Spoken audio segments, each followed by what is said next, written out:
With threats to our nation waiting around every corner, adaptability is more important than ever. When conditions change without notice, quick strategic thinking is crucial. And with obstacles consistently impending, determination is essential in overcoming them. It's this willingness, decisiveness, and resilience that sets Marines apart. With our fighting spirit, we don't just fight battles, we win them. Marines are the constant our nation counts on to fight the unknown. And through adaptable problem solving, we do just that. Learn more at marines.com.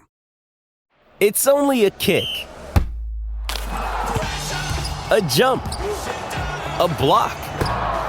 It's only a serve. It's only a tackle, a run. It's only for the fans. After all, it's only pressure. You got this. Adidas.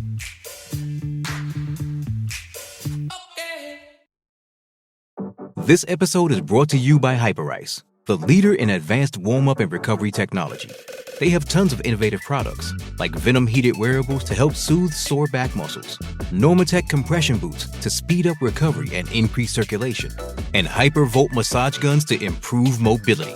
Loved by athletes like Naomi Osaka and Erling Haaland. Try them yourself. Get 10% off your order with the code MOVE at hyperice.com. She punches the air and she crosses that blue finish line. The world champion of 12 months ago, who finished second here last time around, has won it. The athlete's village is not a place for fighting. I've never heard that ever in Olympic and Paralympic history.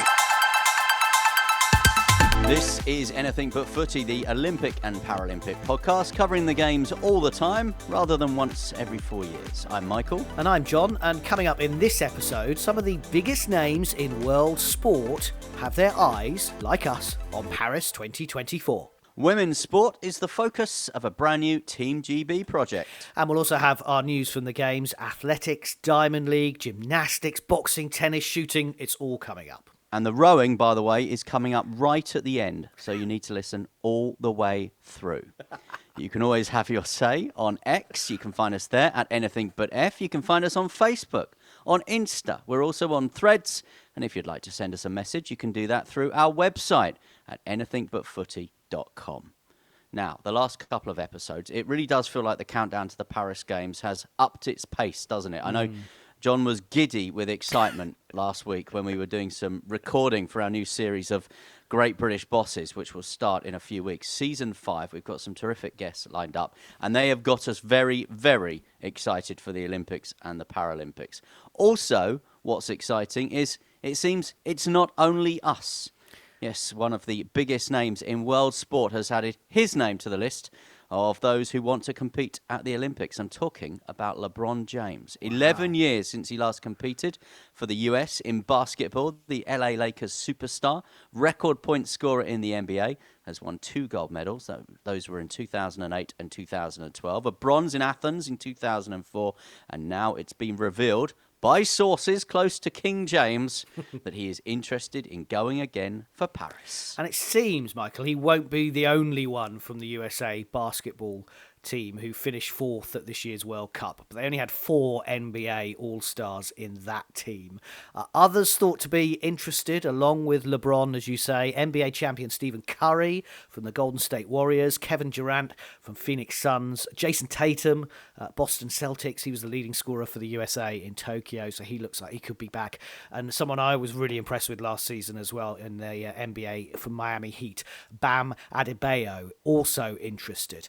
And of course, although we don't really talk about football on this podcast, Kylian Mbappe says that he wants to play at the Paris 2024 Olympics. He said it's a child's dream to compete at an Olympics, especially at home. So that would be exciting. And then from a tennis point of view, we've got Rafa Nadal. Of course, he says he wants to finish next year with the Paris Olympics with the tennis at Roland Garros, very much on his agenda. Novak Djokovic, the US Open champion, is yet to win an Olympic gold. He said he wants to do that before he finishes his career, which we know is probably coming into an end in the next few years.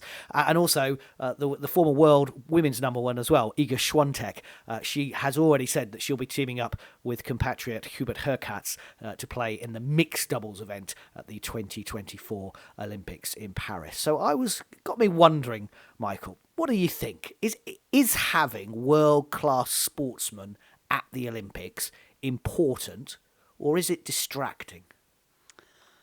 I think it is important to have world-class sports people at the Olympics. I mean, the phrase that is trotted out to the likes of you and me when we try and talk about why Olympic football is important, or why Olympic golf is important, or why Olympic tennis is important, is the Olympics should be the pinnacle of the sport. And we know that actually in tennis, in golf, in football, that's not actually true. But the more the big names want to come, and you think the journey of tennis, I know tennis is your sport, one of your sports, the journey of tennis in the Olympic Games, it was there in the early days, it disappeared off the radar for a long time, came back in Seoul in 1988, and it's taken some time to establish itself. But the fact that the likes of Swiatek and Nadal and Djokovic and others all want to go and play tennis now, that gives me hope for one of my sports, which is golf, because as yet in Rio and Tokyo, Olympic golf hasn't quite taken off. Yeah. And I know obviously the plan when the move to bring golf into the games, I think, was to try and get Tiger Woods at the Olympics. That would have been a great thing to do. And, you know, who knows? Hey, it might still happen. Tiger Woods might still get to play in Olympics. I doubt it, but you never know. But that was why golf wanted to get in. It wanted to get its biggest star. It wanted to get one of the superstars of global sport into the games. Tennis is doing it now. Obviously, with football, it's a different kind of setup because it's mainly an under-23s tournament, but we know there's overage players. That's why David Beckham tried and wanted to play in 2012. Yes. And Mbappe, you know, will play in 2024. And again, with basketball, if you're going to win an Olympic gold medal in basketball, you want to do that playing the best in the world, don't you? And the best in the world are what we used to call the US Dream Team. And they get excited about it. I mean, I've been reading all the blogs and the websites in the States about this basketball, and of course they're all doing their dream teams. They're all trying to work out who's going to play where and which positions. And I remember you mentioned Beckham. I remember that when Team GB did the football in 2012, it was like, well, who's going to be the manager, who's going to slide in, and all that. Now we ended up with Stuart Pearce being the manager and Ryan Giggs and Craig Bellamy being kind of the over 23 players, so they're not quite the level of Kylian Mbappe. But of course Lionel Messi has won an Olympic gold medal already in his career, so it does show how important it is for players, as Mbappe said. It's a child's dream to win Olympic gold, even from a footballer's point of view. But I agree with you. I think it's great for sports, like, from a British point of view, tennis, Sir Andy Murray there, Tom Daley for diving, Max Whitlock we'll talk about in a moment in gymnastics, Helen Glover for rowing. It's important that these people are there, and that because there's always that relatability, isn't there? Because everybody generally knows who they are, and so you can have those conversations. And I was actually quite surprised when you said Novak Djokovic has yet to win an Olympic gold. I just presumed he had, to be honest. But then when you think, obviously, 2012, 2016 were Andy Murray's time, you can see why Novak Djokovic hasn't yet won an Olympic gold, but does want to win it. And, you know, going back to the build-up to Rio and obviously golf coming in, I was excited about that. I thought it was fantastic for Rio that they were going to get a championship golf course. And one of the things, as you know, that I thought was really good was the way that, certainly for Team GB, Justin Rose really embraced it. He wanted to stay in the village. He wanted to go and see other sport. He wanted to go to the kitting out. He wanted to go to the opening ceremony. And he obviously won his gold medal as well because he really did buy into that Olympic experience as well. And I think that's important. For the big superstars. And it's a question I often ask when we're doing our interviews to athletes, the big name athletes, if you like, ahead of the games. Because when you ask some of the athletes that perhaps we don't know from some of the so-called smaller or minority sports, what are you looking forward to? They'll always say things like, I'm looking forward to getting a photo with Usain Bolt or seeing Tom Daley in the food hall. So one of the questions I always ask to the likes of Usain Bolt or Tom Daley is, what are you looking forward to? Who are you looking forward to seeing? Yeah. And it's always interesting actually to hear their responses. And funnily enough, Usain Bolt was looking forward to seeing Tom Daley, and Tom Daley was looking forward to seeing Usain Bolt. So I think even when you're at the very top of your game and you are a world-class sports person, I think the Olympics is still exciting. It's great for sports people to meet other sports people from different disciplines, different sports, and people that they will have admired. Just because you're a diver doesn't mean that you don't want to watch some track and field or vice versa. Absolutely. And if LeBron James can win another gold or another medal for Team USA, it's great for him, great for the sport, great for the profile, and probably, Michael, one of the reasons why baseball has never really capitalised on being in the Olympics is that, the Major League Baseball players never really went and competed. No, and they are saying, aren't they, because obviously we've had this delayed announcement of the sports for LA in 2028. They are saying, as baseball, softball is trying to get back into the games, they are saying that some of the big name players, the Major League Baseball players, will come and play, but it might be too little too late, because as we've spoken about before, and we are going to talk about as well on our new series of Great British Bosses, it looks like cricket will definitely get the nod. And for cricket to come in, as we've mentioned in previous episodes, flag football could be coming into the games as well. So, we'll bring that news to you once the IOC have decided what the programme is for LA in 2028. Indeed. But before that, Paris next year, and some other good news. French air traffic control have agreed no strikes between now and the end of the Paralympics next summer. They've called it an Olympic truce in the French media. We are hoping, I'm keeping my fingers crossed, for the same for the Eurostar and the trains. And remember that raid on the Paris headquarters of the Olympics earlier this year? Well, an update in the last week from the chief French financial prosecutor on the alleged corruption for organisers of Paris 2024. He has been quoted as saying in the French media, "I don't see any elements that would lead the investigation towards the most serious cases of corruption or influence peddling." So we said we'd keep you up to date with it. That is the latest information we have. And we've also said how super excited we are for the 2024 Olympics, which is fantastic this week because a brand new thing has dropped into our inbox. Team GB have started a brand new 6-part YouTube and digital series. It celebrates the stories of female Olympians. They're calling it Sporty AF. That's sporty and female. It's created by an all-female production team. The guests include Jasmine Sawyers, the athlete, of course, Andreas Bendelini-Syriacs, who is a diver, Kate Shortman and Izzy Thorpe, artistic swimmers, and the shooter Amber Rutter. And they are all on this brand new series. Yeah, and they're discussing all topics, including body image, mental and physical health, menstrual cycles, and gender equality. I'm not going to be a female Olympian. I'm just going to be an Olympian. I'm Adriel Dudu, and this is Sporty AF. I don't get embarrassed about talking about my period. Strong isn't just a masculine word. Such a powerful thing to know what your strengths are. We're going to be discussing everything from body image to the menstrual cycle. I've always said my period has FOMO. Every major final turns up. You get all sorts of comments. Why have you not got a six-pack if you're an athlete then? And actually, I'm just focusing more on what my body can do than what it looks like. When I was young, this wasn't something that was spoken about. We finally have the courage to point out the negatives and look towards more positive changes. Yes, more of that. I've no doubt that each one of you are paving the way for the next generation. Well, long may these very important conversations continue. That's a teaser, as they say in the business. The first episode, Changing the Game, came out last Wednesday. There's one to come each week, and you can watch it via Team GB's YouTube channel. It's well worth it. Incredibly well filmed as well. Yeah, really good series that, presented by AJ Adudu. Brilliant stuff from Team GB. And what I think about it when I watched it is it just really probably taps into that Insta, that TikTok, that Snapchat generation.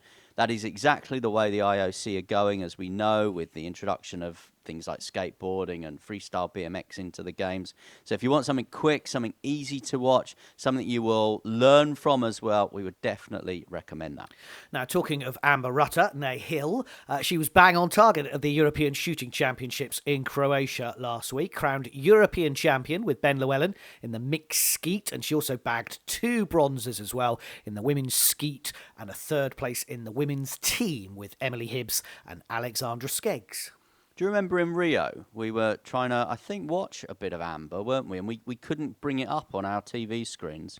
So we were watching shooting on what appeared to be some kind of CFAX-style service that we had access to. Yes, exactly right. Watching it online on the internet, you just see the numbers going up. Yeah, you just saw little red or black dots coming up. That is how we watched some Olympic shooting back in 2016. I'm hoping it's different in Paris. I hope we get to see Amber in person, because of course she missed Tokyo after testing positive for COVID, and if memory serves, she was one of the hot favourites, a world champion going into those games as well. So yeah, looking forward to seeing Amber in the Games of Paris 2024. In our other news from the Games, the National Federations for Boxing in Denmark, Mongolia, Panama and French Polynesia have been confirmed. They are the latest 4 members of World Boxing, this new organisation. Something we've been talking about on the pod for a while, trying to keep boxing at the heart of the Olympic movement. It now means that World Boxing has 16 members, including GB Boxing.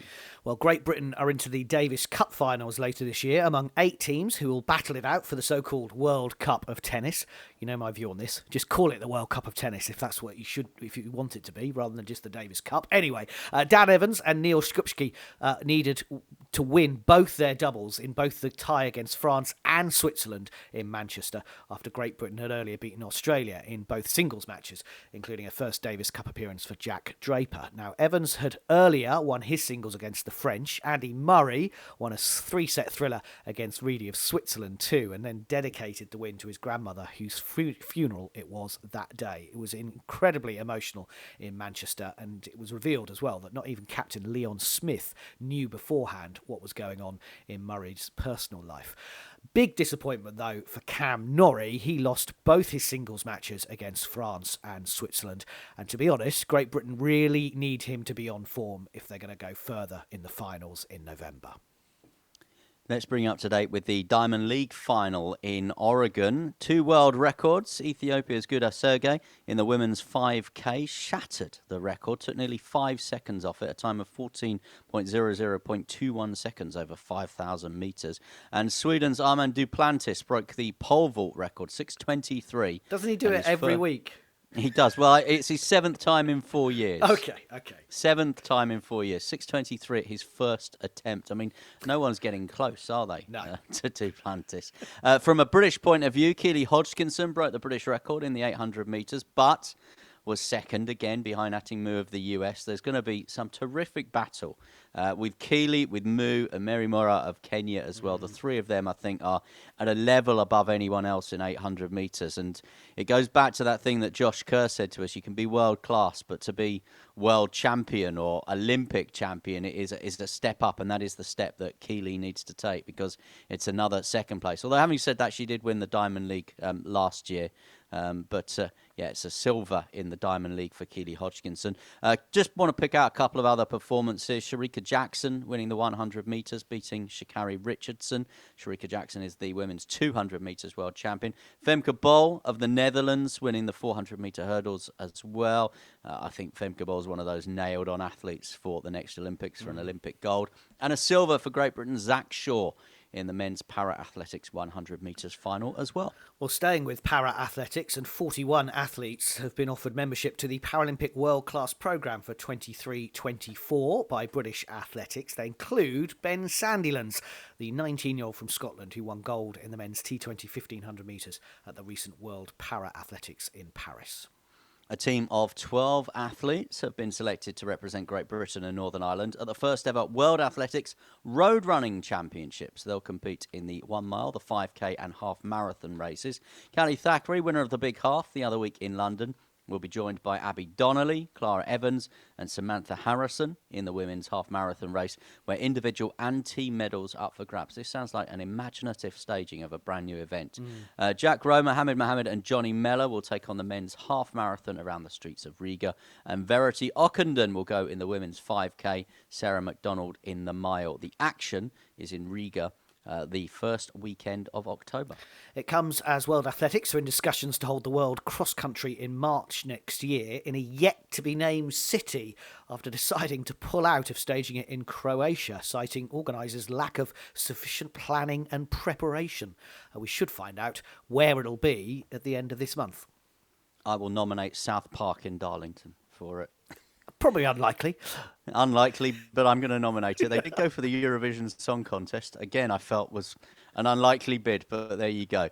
Gymnastics, Max Whitlock is back. The three-time Olympic gold medalist has competed internationally for the first time since taking a break after Tokyo at the Gymnastics World Cup in Paris, a test event, of course, for next summer. He beat Ireland's world champion Rhys McClenaghan into second place in the pommel final. Golds too for Courtney Tulloch on the rings, Harry Hepworth on the vault, and Luke Whitehouse grabbing bronze on the floor, looking very good ahead of the World Gymnastics Championships in Antwerp. And finally, we always leave the rowing till last because of the switch-off once it's over. So British Rowing have started a new campaign to find the next generation of GB rowers. So could you become the next sporting giant? After qualifying 13 boats for Paris at last week's World Championships, they're now looking to the future Olympic and Paralympic Games in LA and Brisbane, and they want to hear from tall people. And they say, it doesn't matter if you've got no experience, that they can teach you to row. So I'm really sorry, Michael, but I don't think me and you are going to be in this one. No, it's tallest. It takes me back, though, to a conversation we had with Vicky Thornley, going back to the Rio Olympics. Obviously, her sport was equestrian, and because she was so tall, she got picked out and told to try rowing. And I think the story goes that she capsized the first few times that she did it, but went on to win an Olympic silver medal. So it can be taught. You just need the physicality to start with. I think if we have any future with British rowing, it's probably as Cox's. Now, as we head into the autumn, there is still plenty to come in the world of Olympic and Paralympic sport. You can check it all out on our sporting calendar. You can also read all our latest blogs on the website as well. Our website is anythingbutfooty.com. And you can always get in touch with us. We'd love to hear from you. On X, we're at anythingbutf, and you can find Anything But Footy on Instagram, on Facebook, and also on Threads.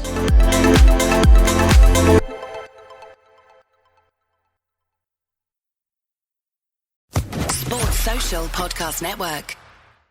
Judy was boring. Hello. Then Judy discovered ChumbaCasino.com. It's my little escape. Now Judy's the life of the party. Oh, baby, mama's bringing home the bacon. Whoa, take it easy, Judy. The Chumba life is for everybody. So go to ChumbaCasino.com and play over 100 casino-style games. Join today and play for free for your chance to redeem some serious prizes. ChumbaCasino.com. No purchase necessary. Void where prohibited by law. 18+ terms and conditions apply. See website for details.